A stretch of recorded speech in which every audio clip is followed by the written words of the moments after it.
welcome. In this video I show you how to prepare some fantastic red cabbage with apples on your own. It tastes delicious and you will most probably never again want to buy a store-bought one, which in my opinion is never cut fine enough.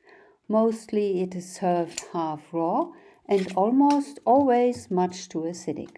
First you take off the outer leaves until they become difficult to separate and they don't have this white shine anymore. Then you halve it. That is much easier when there is no camera positioned where you should stand in order to cut it through with your body weight. The cooked red cabbage can be frozen very well without losing any of its good taste, so it's worthwhile to prepare a big amount. That's how a cut through red cabbage looks like. No need to wash anything. Now it's time to slice the cabbage, which has to be done like this. You should cut it in even slices of 1 mm thickness, which is 1/16 inch. This is a good opportunity to train your cutting techniques and stamina. I did it like this when I started cooking and haven't been well equipped. I admit it is quite tedious. Now I am happily following the advice to use an electric slicer. This device is more versatile than I ever imagined. Adjust it to 1 mm thickness and off you go. And I'm also wearing gloves, what I should have done right from the beginning, as my fingertips had turned blue already. As soon as there is enough cabbage cut, you put it into a bowl and start again. Like this, you can reduce the cutting time extremely before you come to the next step, which is cleaning the machine. Believe me, you don't want to wait until it is all dried up. Put some vinegar on a humid towel and wipe away the red tears of the cabbage, and don't forget your kitchen floor. Now we continue by weighing the cabbage that you have cut. As I never know with how much cabbage I will end up, I'm using a percentage system to calculate the amounts that I will need for my other ingredients. This guarantees a consistent result. It is quite easy. From the gross weight, I deduct the bowl's weight, so I end up with 1812 grams of cabbage. Of that, I'm using 6% of sugar, which is 109 grams.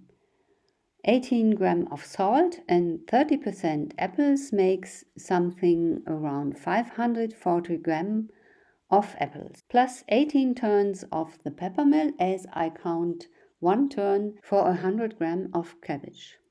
For the moment, that are the only ingredients we need. Especially we do not need vinegar.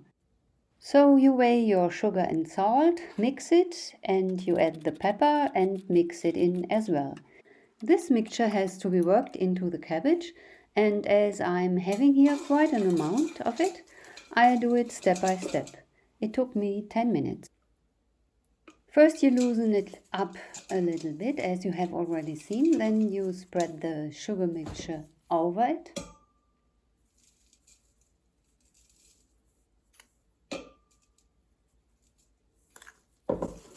And then you work it in until it becomes juicy. This will happen after a short while. And as you still have quite a lot of cabbage, it is the moment to refill. And this step you repeat until everything is used up. In the end, you stamp on it with your fist and let it rest for at least 2 hours or overnight. After that time, the apples have to be cut.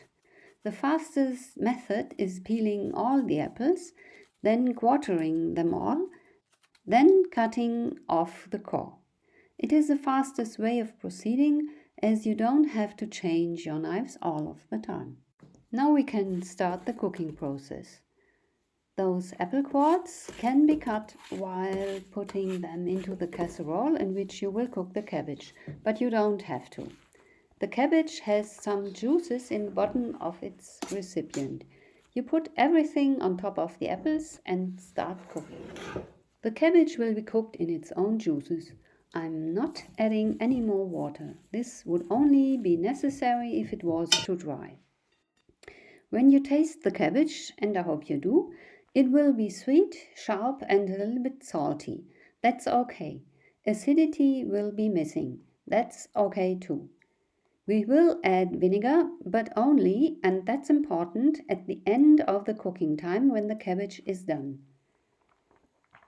Cooking time took me about 75 minutes. First you heat up vividly and then the heat will be reduced. Every 10 to 15 minutes you stir the cabbage for an even distribution of heat and to check if there is still enough moisture.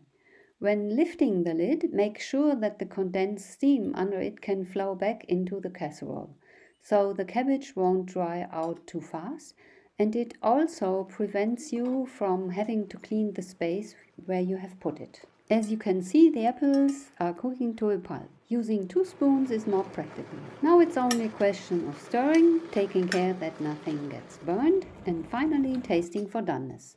That means you can start measuring the clove vinegar, 18 grams, and as it is more practical, I'm weighing it. In another video I'm showing how to prepare it. It is easy, but it takes 1 week. If there is no more time for you, shred a clove in a mortar and add that to the vinegar. Here I'm adding some cooking juices to the vinegar and spread it over the cabbage. You mix it in, turn off the heat and let everything cool down. Reheated, the cabbage tastes even better. But I think after all that cooking one should have a meal. So when I'm preparing red cabbage, that day we eat something special and stupidly easy. Sausage and chestnut with red cabbage. That combination is quite unique.